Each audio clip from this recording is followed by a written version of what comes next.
Kris Kremers and Lisanne Froon were two Dutch students who disappeared on the 1st of April in the year of 2014 while hiking the El Pianista trail in Panama.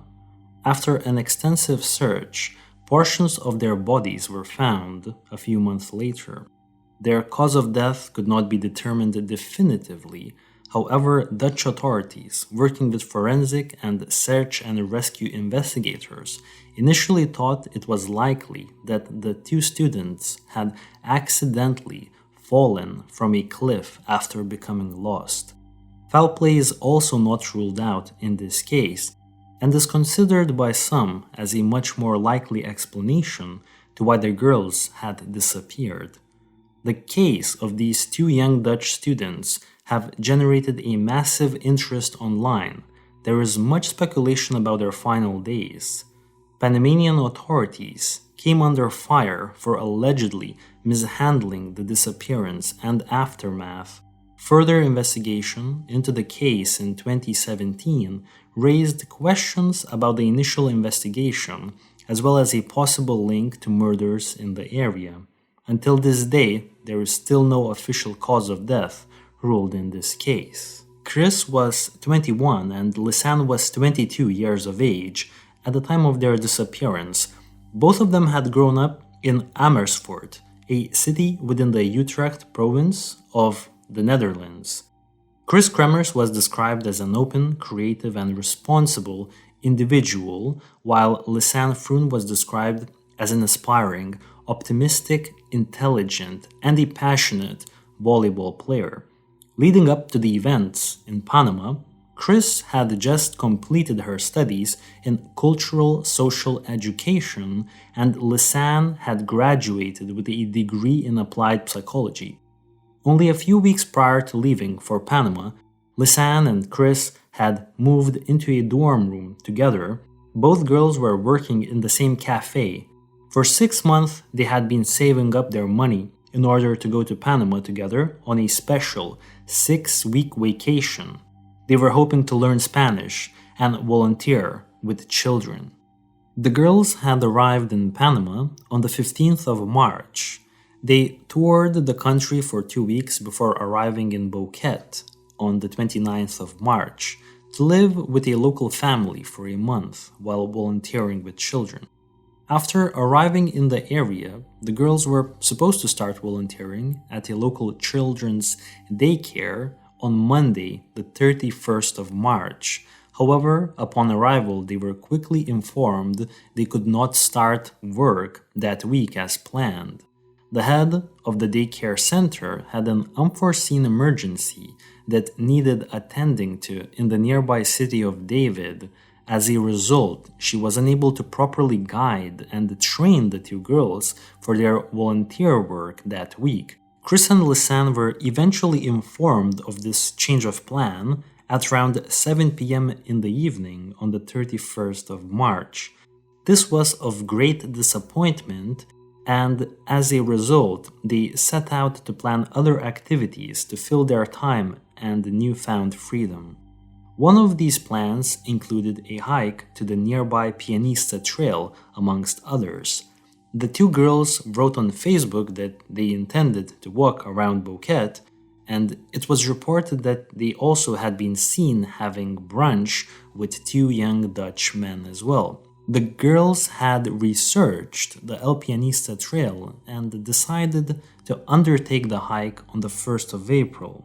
At around 11 a.m. on that day, which was also a Monday, the girls went hiking the El Pianista trail, which was not far from the city of Phuket, where the two were staying. We know for a fact that the girls undertook the path up to the summit and arrived successfully at the top at approximately 1 p.m. from the timestamps on Lisanne's recovered camera. More on this a little bit later. We also know that the girls then headed down the other side of the summit, leaving the Pianista trail behind, and headed down the local native path on the other side of the Continental Divide. Why exactly they decided to push forward on this trek instead of coming back home is not really certain. The path after the divide is still one path, much like the Pianista itself.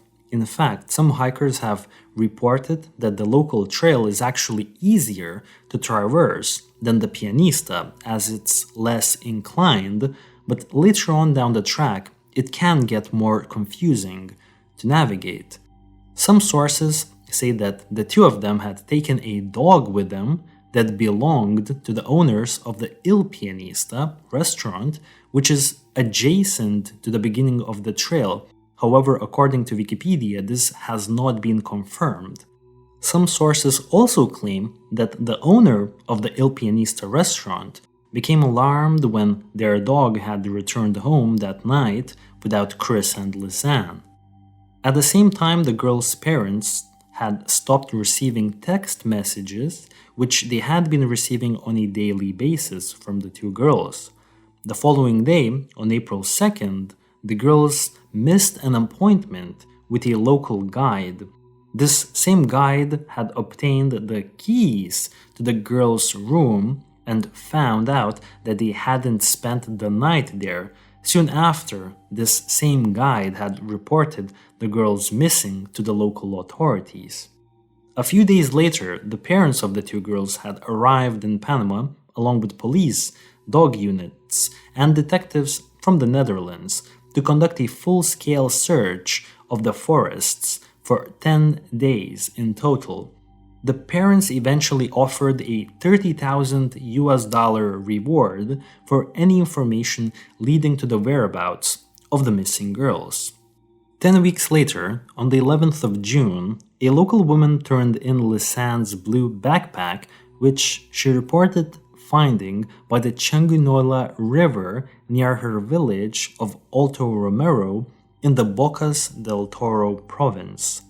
The backpack contained 2 pairs of sunglasses, $83 in cash, Lisanne's passport, a water bottle, Lisanne's camera, 2 bras, and the woman's phones, apparently in working conditions. The girls' phones showed that around 6 hours after the beginning of their hike, someone had dialed 112, which is the international emergency number in use in the Netherlands, and later on 911, which is the emergency number in Panama. The first distress call attempt was made by Kris Kremers' iPhone at 4:39 p.m., and shortly after that, another attempt was made by Lisanne Froon's Samsung Galaxy phone at 4:51 p.m., but none of the calls got through due to lack of reception in the area. None of the subsequent call attempts ever managed to go through as well. On the 4th of April, Lisanne's phone battery had died after 5 a.m., and the phone was never used again. Kris's iPhone would not make any more calls either, but was intermittently turned on to search for any reception. Between the 5th and the 11th of April, the iPhone was turned on multiple times, but without ever entering the correct PIN code again. We are uncertain whether or not an incorrect PIN code was entered or a PIN code was not entered to begin with.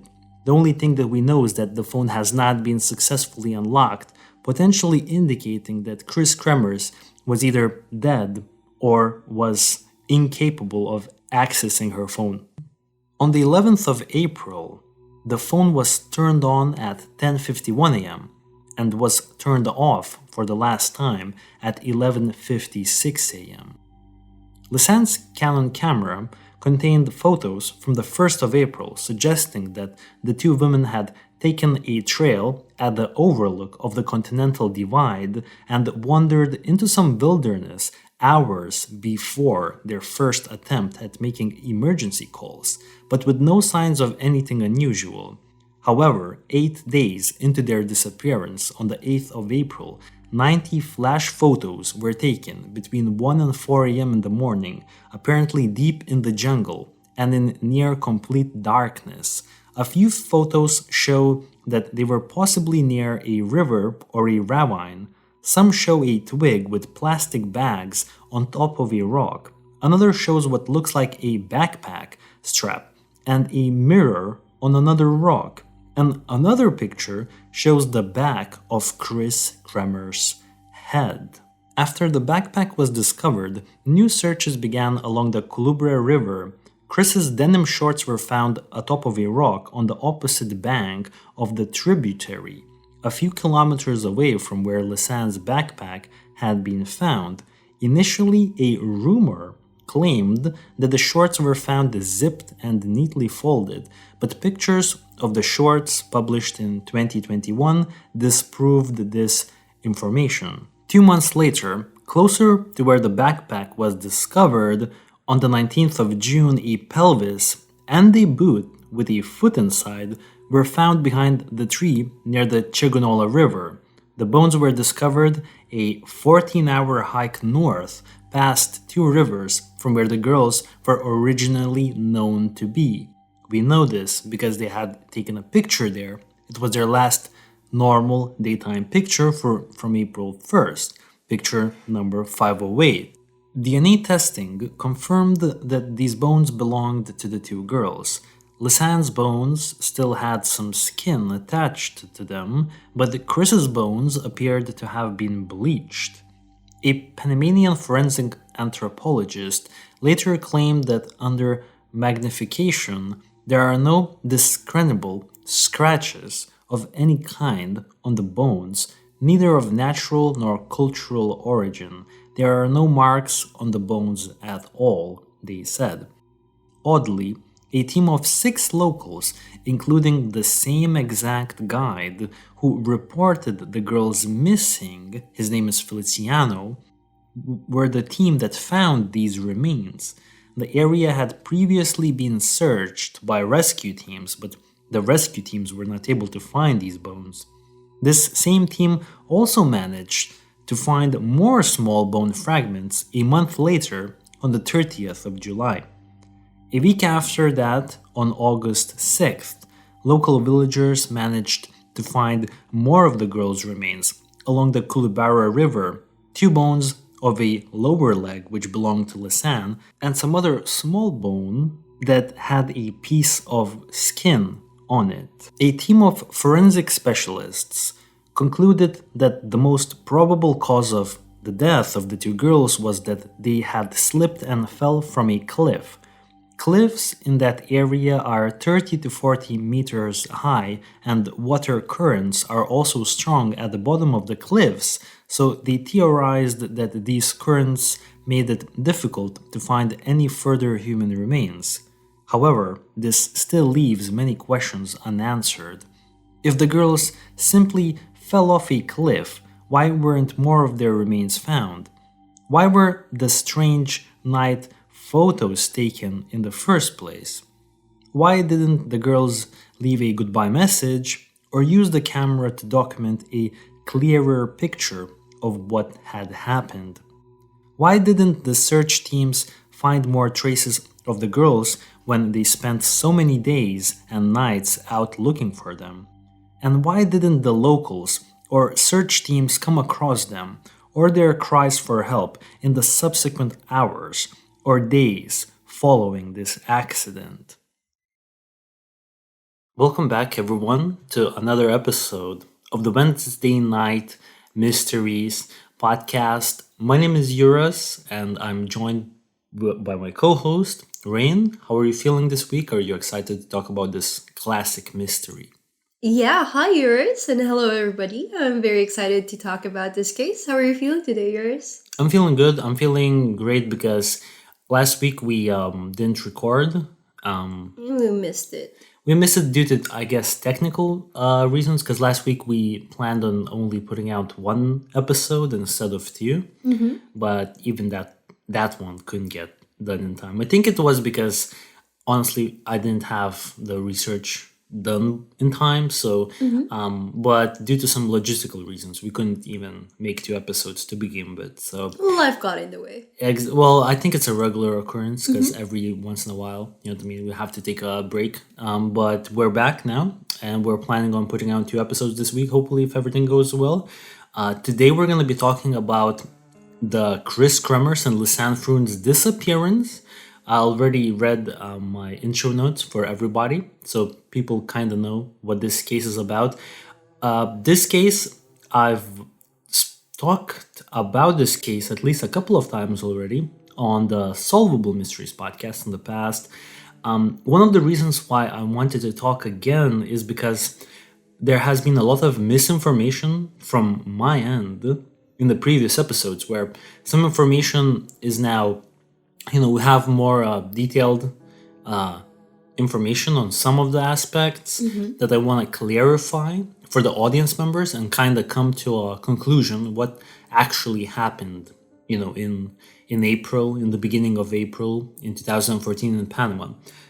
So I guess let's just jump into it. I have a question. Have you ever heard about this case before? Yeah, I've actually listened to at least one of your couple podcasts in Solvable Mysteries. It's a very interesting case. Yeah, pretty much it. But outside of let's say, No, I'm not particularly familiar with all the details, and I haven't heard of it outside of S&P. right, exactly. Well, I guess it's a good time for us to go over a few questions that I've wrote down in this case. So I've already talked about the case, like some of the details, but I have some questions prepared for us that I want to talk about that, still are, let's put it this way, unanswered. Okay, so the first question that I have written down is, why is Kris Kremers' hair is in such a good condition 8 days into being lost in the jungle? I'm talking about the image from April 8th. Now, as I've mentioned earlier, on April 8th, for some reason, Lisanne's camera had taken up to 90 pictures from 1 a.m. to 4 a.m. in the middle of the night. It seemed like it was raining outside, seemed like they were kind of in some sort of a ditch almost. There were various interesting images. There was an image of candy wrappers, an image of a mirror. Most of the images didn't really make sense because they were just, pointing to the sky or something like that, to the falling rain. But this one very specific image is of Chris's hair. And the hair looks, I'm not an expert here, but since you're a girl, I think this is a good time for you to kind of step in here, because we have this. If you look at our notes, I put this picture in our notes, and it looks really good. The hair, Yeah, it does look smooth and silky. silky, right? But think about this. This is 8 days into their disappearance. They disappeared on April 1st. This picture is taken in the middle of the night on April 8th. 8 days into their disappearance. Does this look realistic?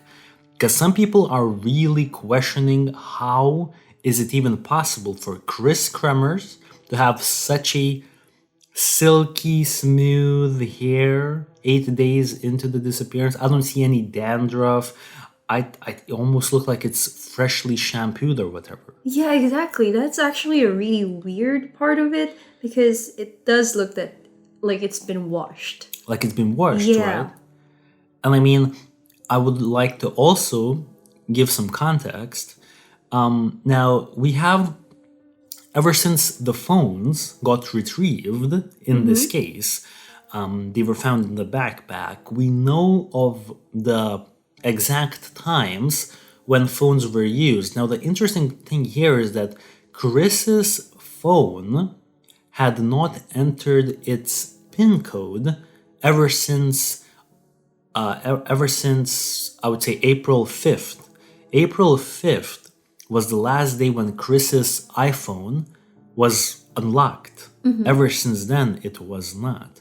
Some people already suspect that by April 5th, sadly, Kris Kremers may have been deceased. And this picture of her hair was taken 3 days later, which I guess When I saw it's strange. yeah, but when I saw that picture, I kind of just remember at the time when we were hanging out and you bumped your head on like a doorknob and you had a wound up Oh, on your head, yeah, and I I had to remember. I had to take a picture of your head and showed it to you. Yes. I kind of have a strange feeling that was it. When I first saw the picture, that was my first thought. Like, oh, maybe she had a head injury. She wanted to see it, and so Lisanne took a picture of her head to show it to her. That's completely fine. Oh, you think that's what's Yeah. happening? I mean, I could completely see that as a viable explanation, but then why take another 89 pictures of basically nothing? Because this was one of the 90 pictures, you know. If this was just one picture, or maybe a couple pictures, I could see that happening. But since this was one of 90 pictures taken in a span of 3 hours, not even like, you know, just here and now, 3 hours in the middle of the night, that's why I don't think that's what's happening here. But I'm not gonna rule it out. Yeah. I'm not gonna rule it out. But I'm just saying, I feel like you could be onto something, because when I look at the picture, it looks like as if The someone top is. of a head, right? Yeah, I mean, the other pictures, right, definitely seem like they're taken of the general surroundings. But this one seems to be very specific. Yeah. Like whoever took the picture was actually Has a reason to take it. has a reason to, for some reason, photograph the back of Kris's Head. head. For some reason. Because we can see some other pictures and they're not that specific. You barely can make anything out. Yeah, but those other pictures kind of looks like pictures taken by someone who was bored. Who was bored? Yeah. Could it potentially be they were lost and Lisanne or Kris, one of them was bored, took a bunch of pictures, and that's it?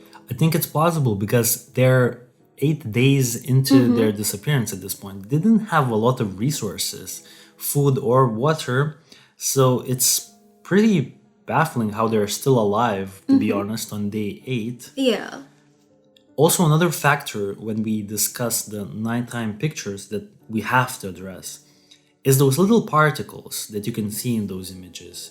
And those particles have been proven to be water particles. Rain? Yeah, when it rains, because the team from this website that, oddly enough, we can't find it anymore, Imperfect Plan, it's gone, the website is just gone, but the people behind that website actually did a 2021 expedition to this Pianista trail, and they took very similar pictures, and at night during rain, and the particles were basically rain. So we know that the particles from the pictures that were taken on Lisanne's camera are also of rain. So we know it's raining. Maybe that's a factor, because I think back in the day when we did Solvable Mysteries podcast, we kind of speculated that perhaps they were taking pictures in order to kind of find their way to some shelter. Maybe it just started raining recently. Yeah, that's a good point. And perhaps they were using the flash To see the surrounding areas. to see the surrounding area, and maybe just for, you know, some reason, a picture has been taken of Kris's head. But this is a very specific angle, though. It's a very specific angle, but at the same time, I feel like not everything needs to have a perfect explanation when it comes to situations like these. A lot of little things will happen that, you know, make sense when they happen, but for people like us, speculating, sitting on the couch, looking at cameras, we're trying to make sense of things that maybe are not supposed to make sense, if you know what I mean. Like maybe this picture is not supposed to make any sense. Yeah, that's true. We're just looking hard. But back to my original question, what are your thoughts about the hair? Like, you are a girl and you have been washing your hair for over 20 years at this point, right? So Yeah. like you have hair washing experience as a girl, and given your extensive hair washing experience as a girl, what do you make of this? I don't know. This is just too weird for me. It's weird, right? If I get lost in a jungle for 8 days, my hair wouldn't be as good as this. Right. It would have been frizzy and dirty and definitely not as smooth. So this is a weird one. It's a weird one. Even if you wash it in jungle water, like in some sort of a river, it still It would be wouldn't. frizzy. And we also have to remember that they are in a very humid country. Yes. So the hair would literally like stand up everywhere. Be really frizzy. And based from this picture, Chris's hair looks very smooth and tame. Very smooth, right? Yeah. Okay, so just That's a pretty weird. weird thing that we Yep. can't explain, right? Exactly. Okay, let's jump to another thing that's just kind of being widely discussed when it comes to this case is the infamous missing image 509. Now, before we started recording, I kind of gave you a brief overview of what picture 509 is. Really quickly, I just want to remind the audience members what we're talking about. Basically, when Lisanne's camera was retrieved and, it was found in her backpack, it contained images. And it contained images from 2 days, basically. The last 2 days were, the first set of images were from April 1st, and then another set of images were from April 8th. So let's remember April 8th is those crazy nighttime pictures that, we can't quite understand. Yeah.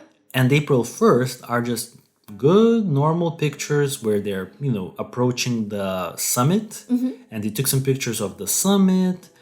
And then they took a couple of pictures of themselves as they are descending on the other side of the summit. And now the last picture, the last normal daytime picture from April 1st is picture number 508. And the next picture that was found on the camera is picture 510. There is no picture of 509. And 510 is the nighttime picture from April 8th. So what I'm saying is that picture 509, the image that would bridge the gap between the normal pictures from April 1st and the crazy pictures from April 8th, one picture that's in between this is gone. And now it's being investigated, and I believe this is proven as a fact, that it has been deleted from, I would say, I don't even know how to describe this because I'm not like that technically savvy with cameras, but it was deleted.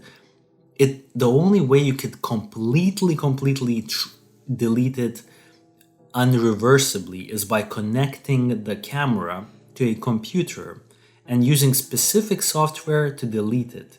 And obviously the girls would not be able to do this because they're lost. Definitely no access in computers somewhere there. Exactly. What I'm saying is if you just take the camera and if you delete it manually from the camera, You will still have a record. and experts will be able to kind of Dig it up. dig it up and basically restore it. But this was not the case. It was completely wiped out. And, this was a big mystery for me, personally, this missing 509, until I kind of looked into some more relevant research regarding this. And I have some information that I would like to bring up regarding this 509, and then we can kind of go over it. This is basically why I'm talking about this image 509 is because on my previous content that I've done on this case, I think there was a bunch of misinformation from my end, or maybe like I wasn't really that well, I didn't investigate it fully.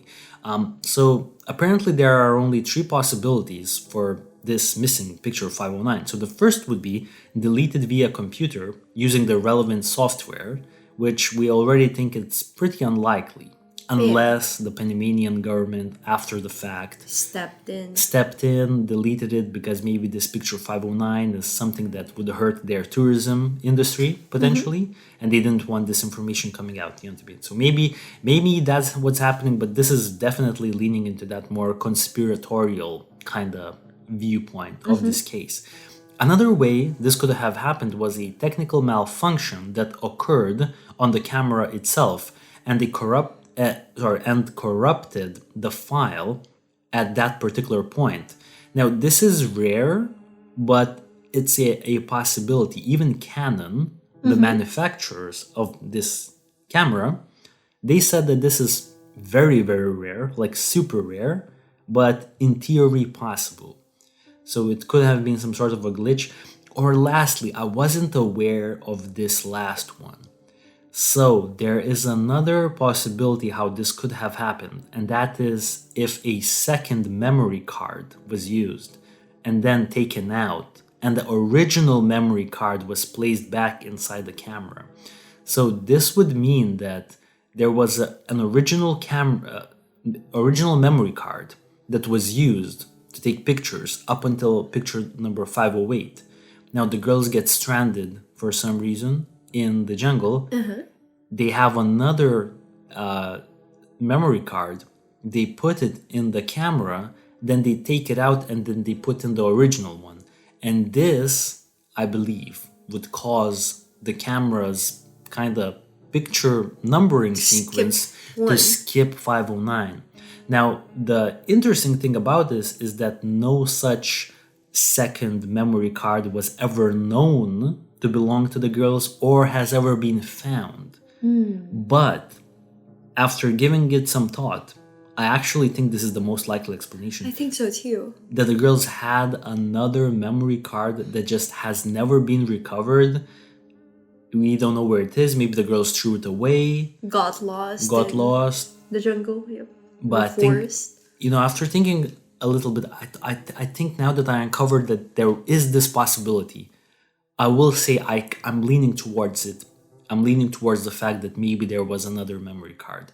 Because I just don't really think there's anything that I'm not gonna speculate too much. I could also see how the Panamanian government could be involved. See it, yeah. Yeah, I could see it because there's a lot of questionable things happening with their investigation.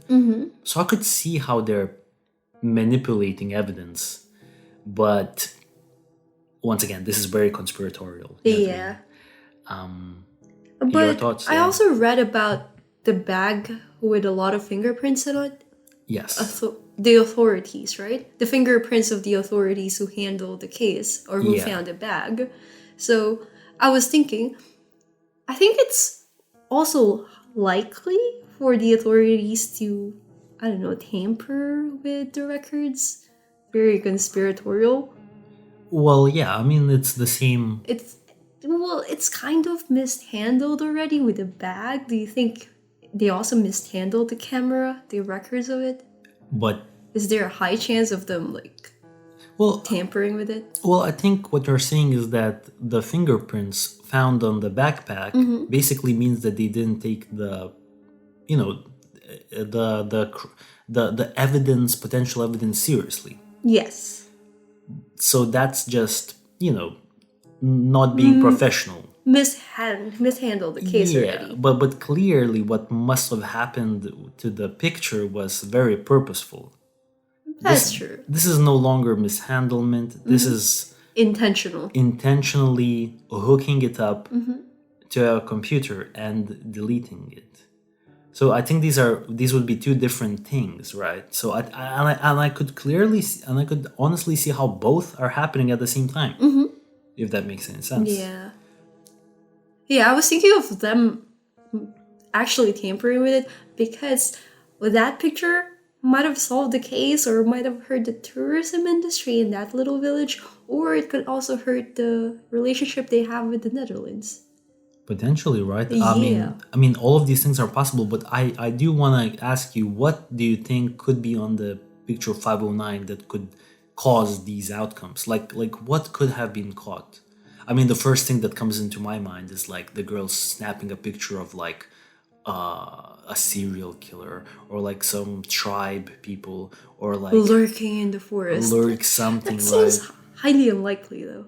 It seems highly unlikely, right? Because what else? What else could be captured on 509? That would make the local government tamper with it. And why one picture? Why take 508, which is very nice, I think it's Kris Kremers looking back at Lisanne, smiling. Why take that picture, then take only one incriminating picture and wait 8 days to take a bunch of random pictures? The sequence of events don't really add up to me. Yeah. If you think about it, if you're gonna take a picture that's incriminating something, I mean, it could be explained, of course. Maybe it wasn't as incriminating as we think. And the Panamanian government doesn't need to necessarily cover up a serial killer with a knife lurking around like Delphi murders. It doesn't have to be someone approaching the girls ready to kill them. It could be a little thing that they're covering up. It could be something very small that they were like, oh, we don't want this coming out to the public. This would be bad PR for Panama. Bad PR for the Panama. It doesn't even need to be something super sinister.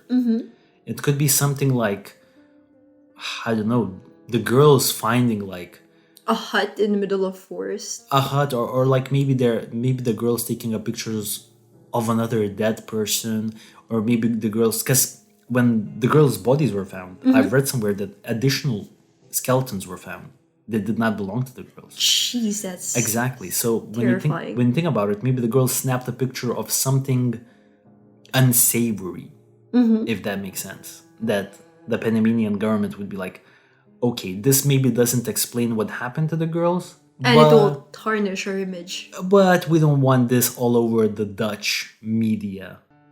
We don't want this picture of a dead corpse or something like that over the Dutch media. Let's just get rid of this one. Get rid of this one. Potentially, Okay, let's jump to another question. And there's some backstory that is gonna be missing here, and hopefully some of the people that are still with us listening to this podcast, they're aware of what I'm talking about. So my question is, who are the two girls from Osman Venezuela's phone in a picture taken on the same day that the two girls went missing? Okay, basically there's this guy whose name is Osman Valenzuela. I'm not really sure who exactly he is. He's, I believe, maybe somehow connected to the tour guide's son, and maybe he's connected to like some gang activity locally. I think he's dead by now, by the way, because I think maybe he died in a car accident. I'm not sure. I wasn't able to familiarize myself because this is super conspiratorial. This is the most conspiratorial part of the whole thing. Now this guy, whatever, he's dead. He dies, and then they find his phone. Apparently he drowned or something like that, or died in a car accident. I can't really remember who it was. But in his phone, there is a picture taken from the Caldera Springs. Now, Caldera Springs is, I would say, roughly around like 5-ish miles away from the Pianista Trail. Pretty far. But within the area. within the area, right. And the picture is apparently taken on April 1st. On the same day when the girls went missing. Ooh. And now we see the Caldera Springs. In the Caldera Springs, we see 2 men and 2 girls. And as you can recall, the 2 girls look very, very similar to Lisanne and Kris. And it's crazy because one of the girls has red hair. And Kris Kremers has red hair. And red hair naturally is kind of rare in, I would say, Central America. It's not impossible, but it's rare. What are the chances of having 2 redheads at the same time within the same area, right? Within the same, 5-mile radius. I mean, it's definitely a possibility, but it's small. It's very slim. It's slim. I mean, we don't know because we haven't been to Boquete. Maybe there's, travelers. All around. Also, it was in the Caldera Springs. It was a touristy location, from what I'm gathering. So maybe these people are not even locals. But the girls do look like, if you would tell me that this is Lisanne and Kris Kremers, I would believe you. Yeah, but I read somewhere that some people say that they're not the girls, Kris and Lisanne. Yeah, well, that's obviously, if they're the girls, then we would somehow have to believe that there's a huge chunk of the timeline missing here. Because the girls began their trek at 11 a.m. in the morning. Now, I think that picture was taken either later in the day. Oh, wow. So this would mean that the girls started walking in the Pianista Trail, somehow ended up in the Caldera Springs And then went back. with the two guys. I mean, I don't know. At that point, we don't know if that's them in those images, and if that image is really from April 1st, then that means that there's, I don't know how to even explain that. It will screw up the whole timeline. Everything basically. I mean, it's one of the greatest conspiracies in Panamanian history, if that's the case. Now, some people believe they're hell bent, and they do believe that this is the girls. And I've seen some picture comparisons, and yeah, I mean, it's very convincing that it's them, actually. it is, and this is spooky. Like I will say one thing. Picture 509 is no longer spooky to me because I kind of think it could be logically explained. But I would say that image from Osman Valenzuela's phone, it's still spooky to me. That's like the spooky detail in this case is that picture. That image is haunting. I'm pretty sure we're showing this image on the YouTube channel for sure. So please check us out. Wednesday Night Mysteries on YouTube. Please check us out. I mean, we're showing some good stuff there, right? And this image is spooky because if this is not Lisanne and Kris, that's a really weird coincidence. But what, couldn't the people in those images come forward, and couldn't anyone from Osman's circle come forward? And I think there are speculations that some people did come forward and talked about how this is connected to Osman Valenzuela, maybe to the tour guide's son, and this is like a huge cover up and things of that nature. But that picture will always be in my brain until someone can actually prove to me that that's not them, 100% proof, then that's gonna be in the back of my head. Even though I will come out right now and tell you that I do think that after taking a second look at the case, or maybe like a fifth look at this point, I'm starting to think that this is more of an accidental situation rather than foul play. Yeah, me too. I'm starting to lean more, because I think initially my very first encounter to this case, I was thinking, oh my god, like the local tribes people killed them, or like something like that. I was very conspiratorial about it. Now, the more I look at it, I think I'm going away from the conspiracy, because some of the conspiracies are just crazy, in my opinion. Like the fact that some of the images are photoshopped, and like it goes crazy. This case definitely, attracted a lot of like weird opinions. Let's put it that way. But that image from Osman Valenzuela's phone is always gonna be in my head. The biggest mystery. Who are those girls? Who the hell are those girls? You know what I mean? Maybe it's someone else. Maybe there's a bunch of redhead people there. Maybe if we went there, we knew the Caldera Springs vibe. But the fact that it's the same day, April 1st, on the same day, not like next month, but the same day, it's very same time, right? Very suspicious. All right, let's jump to my next question that I have, which is, how did the girls get lost in a linear trail? Allegedly, even Kris Kremers' mother, when she went there, she said that it would be hard to get lost there. Besides, a lot of locals cross the trail on the daily basis. And I've shown you some YouTube videos before we recorded. It was made by this guy named Romain C. And I'm pretty sure I'm adding these in the YouTube as well, because I had conversations with that guy and over emails. And he did give me permission to show his footage, and he's happy to share the footage from all I know. And or you can go to Romain C on YouTube and find his footage there.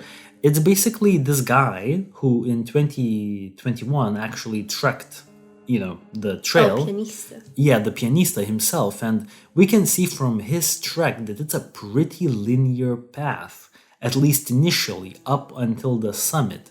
Now, once you pass the summit, apparently things get a little bit harder to navigate. And we know for a fact that the girls reached the summit without any issues because they were smiling in those pictures that they were taken. But from the last pictures, I think we can see that they're venturing out into the wilderness.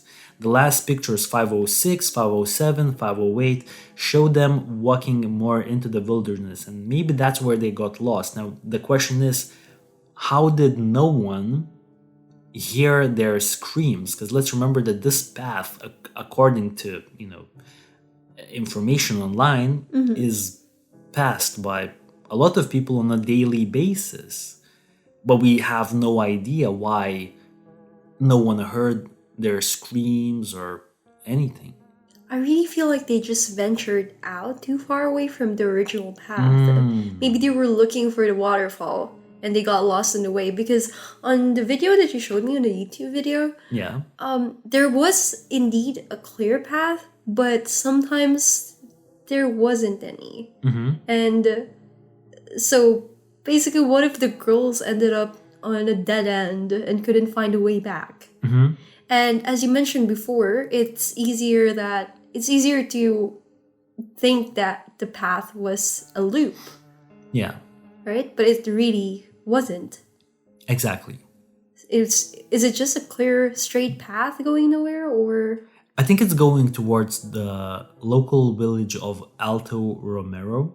is it far away from? I have no idea, but I feel like it's the locals make the trek, so I think it's a walkable distance. But we're talking about like multiple hours of walking. But here's the thing: we can't really compare Kris and Lisanne to the locals, because they're basically locals. They know everything that's going on in that village, and they've been doing it all their lives. So it's easier for them to trek it and to find their way back than for complete foreign girls and who were completely unprepared, completely without any experience, do the trekking. It's easier for them to get lost. No? No, of course. I have I fully agree with you.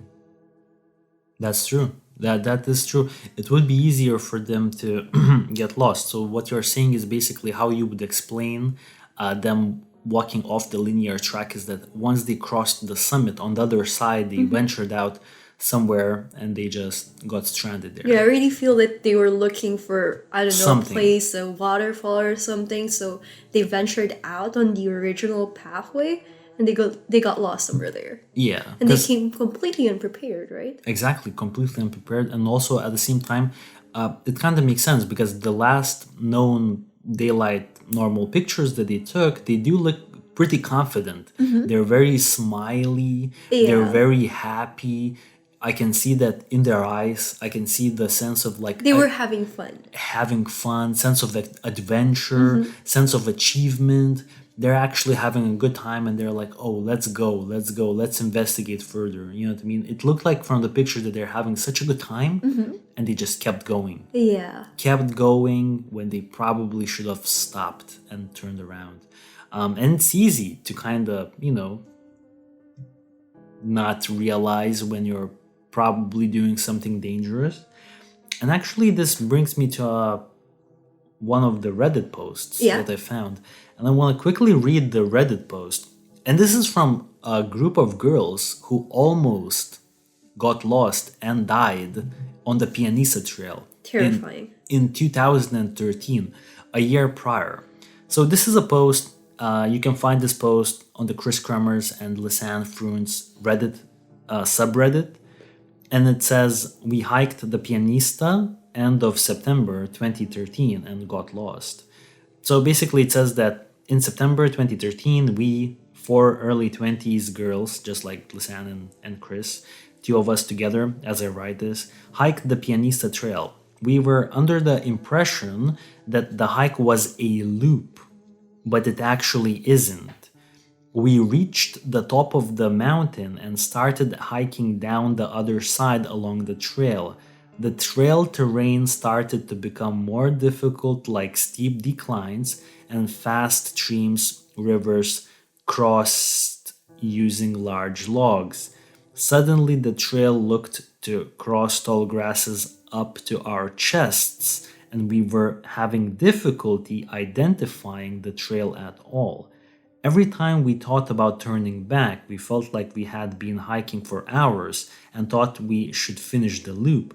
At this point, it started rainforest intensity storming, and we started getting extremely nervous. Given we knew how we came, we decided to make the trek in reverse, which at this point was incredibly dangerous as the steep inclines became pure mud. We were basically clawing our way back up the mountain before descending back the way we came. It was late afternoon by the time we made it back to the trailhead, and it probably would have started getting dark on the trail if we hadn't turned around when we did. We have some pictures of the beginning of the hike and the top of the mountain, and maybe one from the other side before it started raining. Once we reached nervous panic mode, we stopped taking photos. So basically, this is a group of girls a year prior who almost had the same exact experience as Kris and Lisanne. Now, the only difference from these girls' experience and Kris and Lisanne, sorry, is the fact that these girls seem to have been walking in a straight path after they walked past the summit, and they knew how to get back. They just walked back. And perhaps this was no longer an option, as you said, for Kris and Lisanne, because maybe they just strifed away to the side somewhere. Or fallen off a cliff. Or fallen off a cliff. Or fallen off a cliff. Or maybe, again, it rained very unexpectedly. Yes. Washed off their trail, they couldn't find their way back. And also fallen off a cliff. Yes. Because it's slippery. Yep, definitely a possibility. All right, I think we had a good time discussing this thing. I want to get another take from you. Now, remember that the bones and the backpack were found like a month or 2 months after the girls went missing. And isn't it interesting to you how the backpack and then bones again and then bones on the third time were all recovered after the family had offered $30,000 reward money? Now this is conspiratorial, but I think it's worth thinking about, because think about it. There's massive search parties, and I've seen like local news coverage from Panama. There's a bunch of people looking for the girls, and they can't find anything, no trace, no nothing. And then, the family offers $30,000. And then a few weeks later, a backpack turns up. Then the same guide who notified the authorities that the girls are missing, because there was this guide named Feliciano. And the girls had basically arranged a guide trip with him on April 2nd. Now, on April 2nd, they missed the appointment, so he went to their place and found them missing. Now, the same guide found bones, found the pelvis bone, found Lisanne's foot.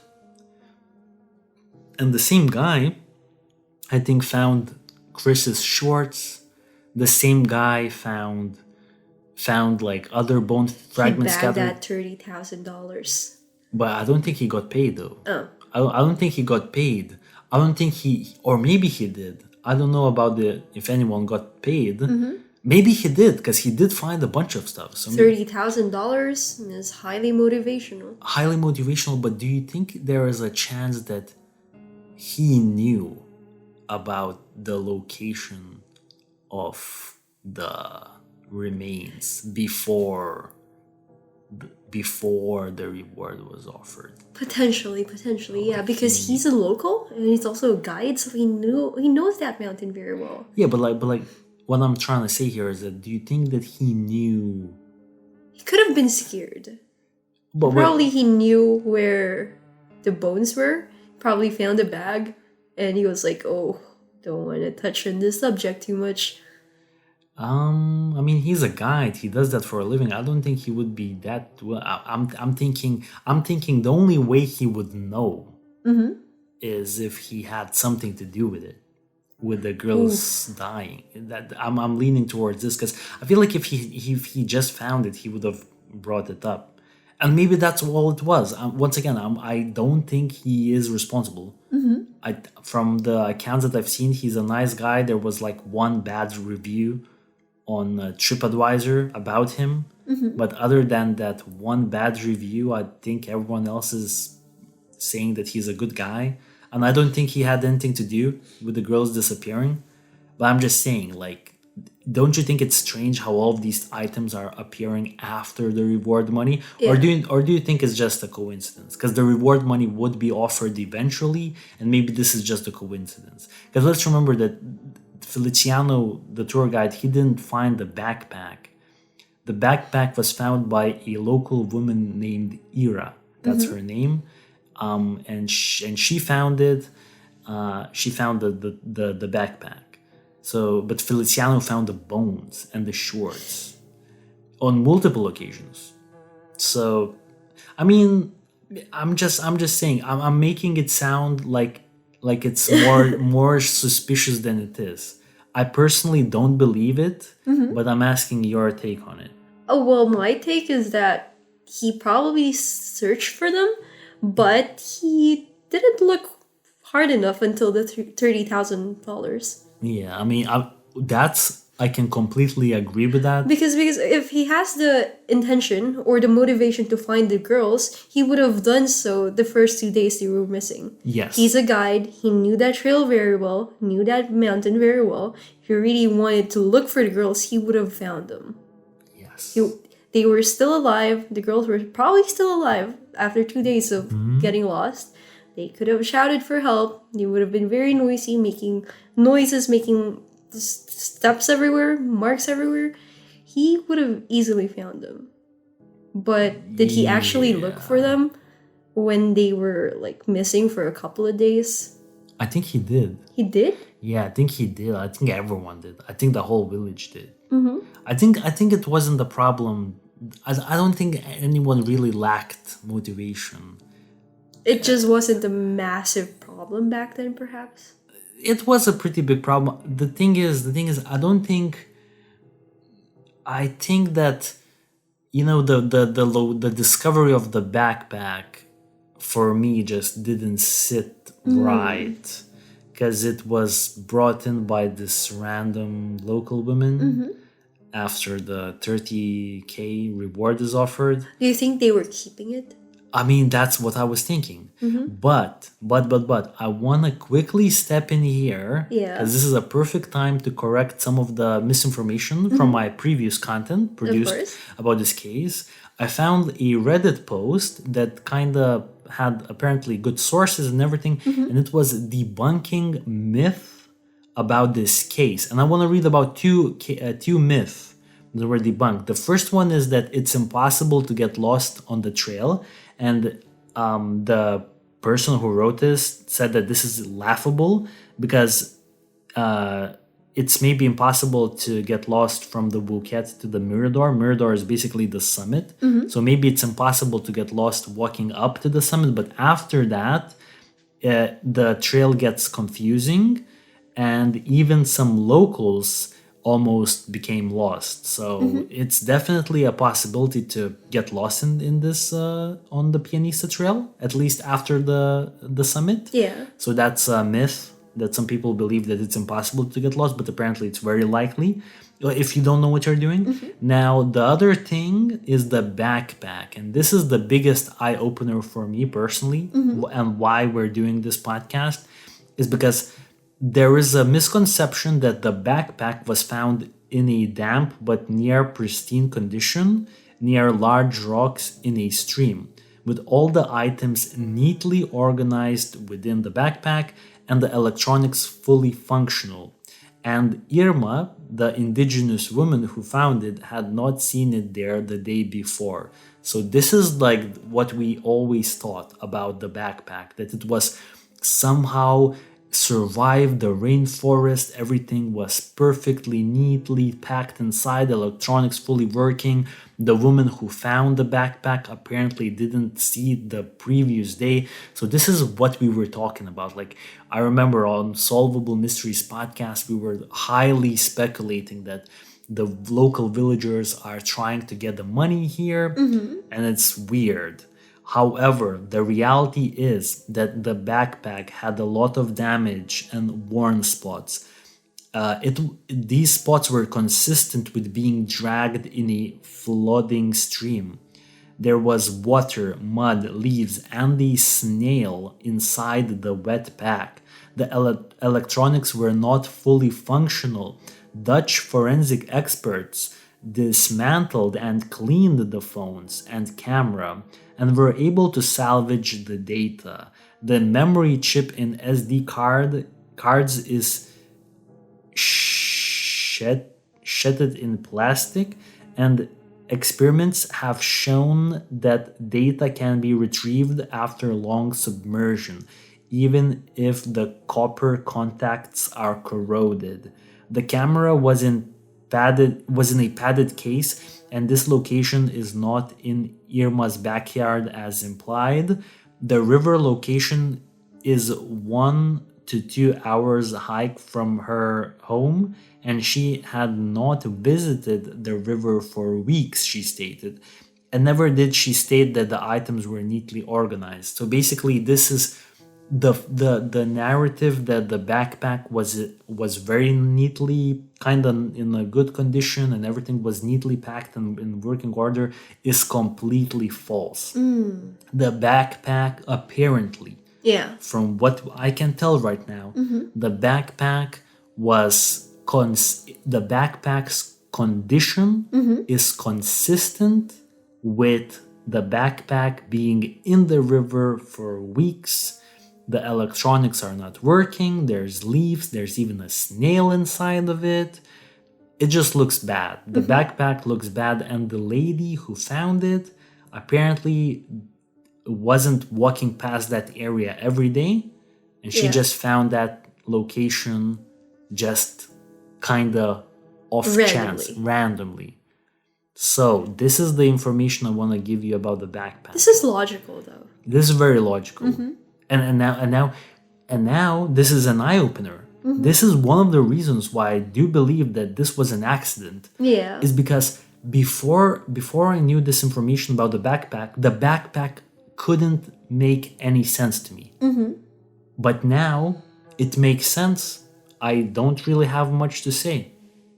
Yeah. Other than that, So since we already talked about all of the questions that I had, I wanna talk about a few things that I found online. So the first thing I found online is this guy who kinda took all of the relevant nighttime pictures from April 8th, and he kinda made a collage and kinda put them all together.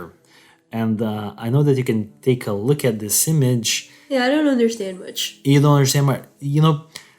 The thing is, we're looking at the image, and we're looking at the still image, but there is a 3D version of this.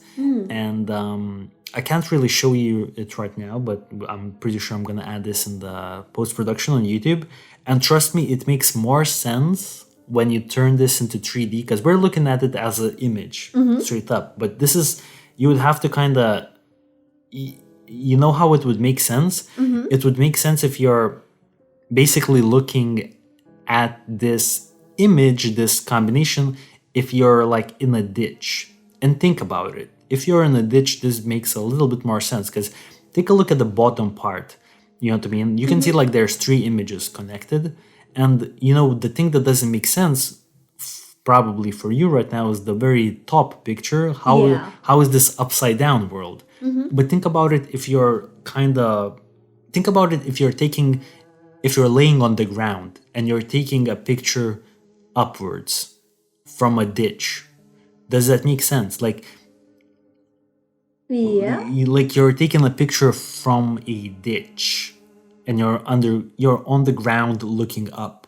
Oh yeah. Do you know what I'm trying to say here? You're looking up. You're looking up into the sky. The rain is falling on you. You're in between two walls. And you're just taking a picture in that way. And this could make sense because if the girls slipped, the only reason why I'm bringing this up is because this is something I've never seen before, and I think it's interesting. And I think this work is, it's highly speculative, and to assume that every single picture would connect. Yeah. It's a bit crazy, right? It could either be taken by a bored individual, maybe one of the girls got bored, or maybe one of them has a broken leg or something, couldn't walk properly. Yeah. Or like they were looking at it, they took the pictures for the flash. Yeah. Right? Yeah. But just in general, this idea is interesting. It's an interesting idea. Very much so. Right. All right. So that's something I just wanted to kind of quickly, discuss. Another thing that I really want to talk about, is the information. Another piece of information that I did not know before is apparently we do know how much battery life the girls' phones actually had. And I can see this information. Maybe this is going to be interesting for you because on April 1st, we know that on April 1st, Kris's iPhone had 42.18%. Not much. It was below half. Yeah. When the first distress call was made, it was below half. And we do know that when it was found in the bag, but I'm not sure how viable this is, but not when it was found, but on day 11, it had 23. So apparently it only lost 20% in 10 days, which is kind of hard to believe, but maybe this is iPhone from 2014, so maybe iPhones held up longer. I honestly don't know, but it's strange how Kris's iPhone only lost 20-ish percent during 11 days. I think he was saving it up.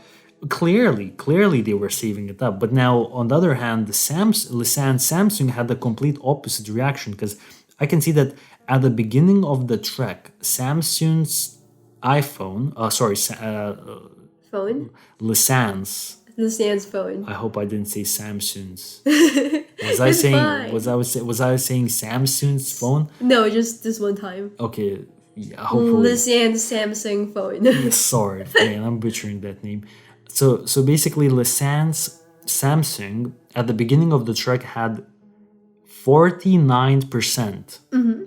And what was interesting to me that by the time the first call came in, it only had 19, which is, I guess, consistent. I guess you go from 49 to 19. Maybe you're constantly checking the phone, but Google Maps. Yeah, but this tells me that Lisanne Samsung was getting drained a lot faster than Kris's iPhone. Maybe they were using it more. Perhaps, potentially, right? But also this kind of paints us a picture that the girls were probably not really worried about anything and were really confident in their abilities. They trekked up the mountain with below half battery life. I'm the type of a person who I get panicky when it goes below 70. I need my phone fully charged. I never let it go below 70. It's like a rare occasion.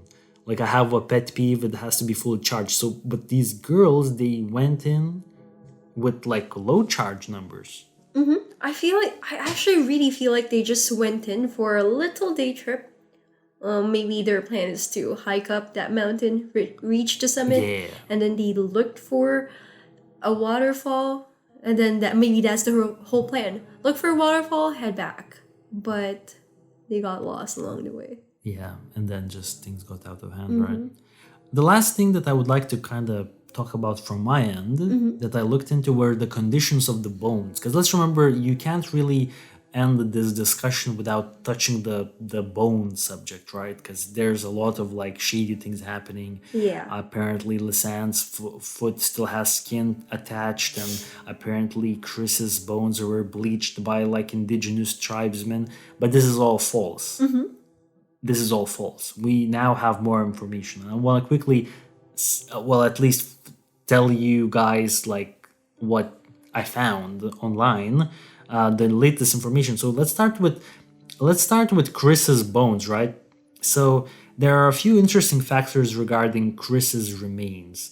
And the first one would be that Kris's bones contained traces of phosphorus, possibly sourced from lime or exposure to sunlight. So basically, what is happening here is that soil samples taken from the spot where the bones were found showed that phosphorus did not occur in the soil naturally.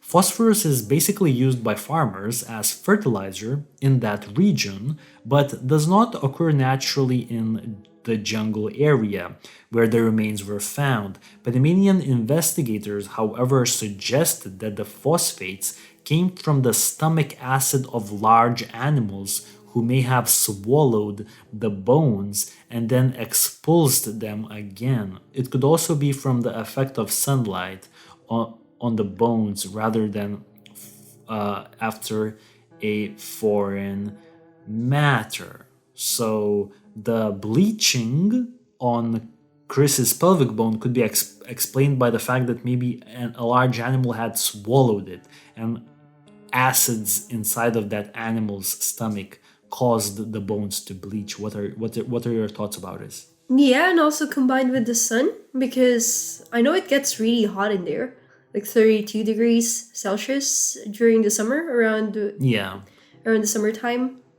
around April as well. Maybe the lowest would be what, 20 degrees, 25. So it's very hot, and so maybe that also, that animal and the sun combined together would even cause that. The bleaching. Yeah, exactly. All natural occurrence. All natural occurrences, right? I think we're in agreement here that I don't think that if I had to bet, I wouldn't say that a indigenous tribe bleached the bones as part of a ritual and threw it away. I mean, I wouldn't be leaning towards that conclusion right now. Yeah. Another thing about Kris's bones is that they did not show any signs of marks or abrasions, meaning that that's strange, because if they were traveling across the river, they would have like micro abrasions. Yeah, that's true. And they didn't have any. So this kind of suggests that maybe the bones were placed there. Maybe an animal, who knows, right? But if it's an animal, wouldn't there be any scratches as exactly well? So it's strange. And the other fact is that the pelvic bone, and I know you've seen the pictures of the pelvic bone, it's only half of yes it's broken in half. And apparently it takes a lot of strength to break a pelvic bone in half. It's apparently possible to do it in the current if it hits a rock or something, but it's hard. It's hard. Do you think they fell down a cliff? And it broke in. Oh, that's crazy. That's just a crazy dark thing to think about. You know what I mean? Them being stranded, and Kris's pelvic bone is smashed in half. Oh yeah. Man. Oh my God, man. All right, let's jump to Lisanne's factors. Okay. Interesting factors about, because there was some interesting things that we need to clear out regarding Lisanne's remains. So there was a factor that 3 of Lisanne's foot metatarsals were broken. Now, these metatarsals are basically bones on the top of the foot. Lisanne's heel, ankle, and all other bones below the foot were intact and not broken. Her foot was found inside the recovered hiking boot. Now, this is interesting. The examiner is quoted in saying there is only a 50% chance that this was caused by a fall from a great height. There is also a 50% chance this was caused by other type of injury, such as a rock fell on top of her foot, or a weapon came from above and struck her foot from the above motion, causing injury. That's so morbid. Yeah. Generally, if she had suffered a fall, from a height, other bones with the foot leg would also have been broken. She would have had to fall in a very specific way for only the top of that foot to be damaged, which is interesting. It's interesting, and the write-up almost kind of insinuates that a weapon hit her foot. And this is interesting, right? And then some other things is that none of the recovered bones had any sort of marks or abrasions once again, not even normal wear and tear that you would expect if the bones had been washed down the river, just as Kris's bones. It's strange how they don't show signs of going down the stream for weeks, which we think that they may have been doing. Yeah. And then lastly, the very important thing is that rolled up piece of skin was found. It was initially thought to be from Lisanne's shin bone with maggots still present, and was found in August of 2014. However, on further inspection, this was later determined to be from an animal. We don't know, from a mammal, possibly a cow.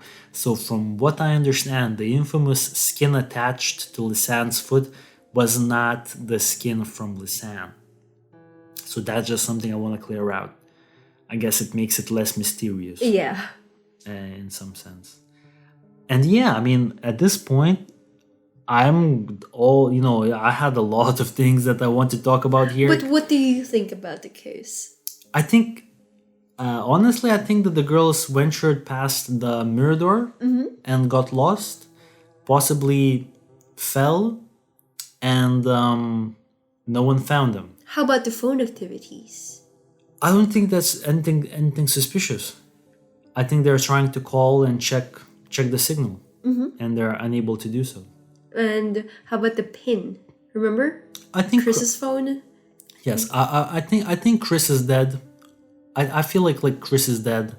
Day 5 in the jungle, I think Kris is dead, and I think Lisanne Was trying to access her phone. access her phone because Lisanne's phone is dead, and Lisanne doesn't know Kris's PIN number, and Kris is either dead or is unconscious. Yeah, that's true. I think that's what's happening. What do you think about this case? What do you think has happened? Well, in my opinion, I was thinking about maybe they were trying to save up the battery of the iPhone by not opening it up completely. Because we all know that iPhones' batteries they drain quickly, rapidly. And the fact that they only have one phone with them, Samsung was already dead, they only have the iPhone, it's very risky considering the history of the battery. It would drain down rapidly. So I think maybe the girls were lost. They were trying to connect, or they were trying to call 112, 911. They couldn't do it, so they were trying to look for a signal. They've been in the forest, they've been in the jungle for days, and they were trying to save up the battery life. Maybe open it up, check. Maybe they were opening it up, but not fully entering the pin. Yeah. Just to look at the time, or if there's a signal in there, or the battery life. And yeah, I think that's what they were trying to do. So you think that there's a chance that Kris is still alive, and she just on purpose is not fully opening to save, and I could see that. Yeah. And I could see this logic. This logic definitely checks out, in my opinion. I could definitely see that happening, and I didn't really think about it, but that's a very good point. Yeah. I think it makes a lot of sense, because I mean, if there's no signal, why would you open the phone in the first place? Yeah, you would just check the time, right? You would just check the time. And the signal. Exactly, and maybe they came to this realization of preserving the battery after Lisanne's phone died. Maybe after Lisanne's phone died, it got super real. Yeah. Like, oh my god, mine is also gonna die. Let me just quickly check the signal, and that's it. Yep. It makes sense because the phone actually survived. Apparently, on day 11, Yeah. there was still there was still 22% or something like that on Kris's iPhone. But yeah, after day 11, everything stops. Yeah, that's true. I think one of them died earlier, and the other just gave up on 11. Possibly, yeah. It's Yep. a pretty dark case. Pretty dark case. You have done some of your own note taking, and I was wondering if we covered all the bases. We did. That's Perfect. the thing. We already did. We already talked about it even way earlier, so everything's done. Everything's done. Yeah. So to conclude, we don't think it's foul play. Yeah, definitely not. I do think it's just Accident. wilderness survival gone wrong. Yeah, this is bad. They were unprepared, unexperienced. Yeah. Battery phones, less than 50%. They just wanted a good time. They went up for a hike, but unfortunately got lost and were never found alive. Yeah, I have to agree with you on this one. There are some conspiratorial kind of theories going with that Osman Valenzuela guy and of that nature, you know what I mean? And I would be willing, surely, to come back to this case and investigate those, but maybe after some time. And yeah, some people maybe are still, because I know people will like listening to this case and this topic, and I'm willing to return here and talk even further down the line. So leave your thoughts in the comment section if we missed anything. And we enjoyed greatly discussing this. It was a fun show. Our apologies for missing last week. We're planning on being consistent now for a while, and we might miss another week in the future due to like personal reasons. Life. Yeah, life reasons. But that's what happens, right? Okay, so good show, and we hope you guys enjoyed. And we'd love to know your thoughts about this case. Do you think there's something more going on, or do you think it's just an unfortunate incident Exactly. of getting lost in the jungle? Exactly. We'll see you guys on the next one. Take care, and we'll see you. Goodbye. Bye.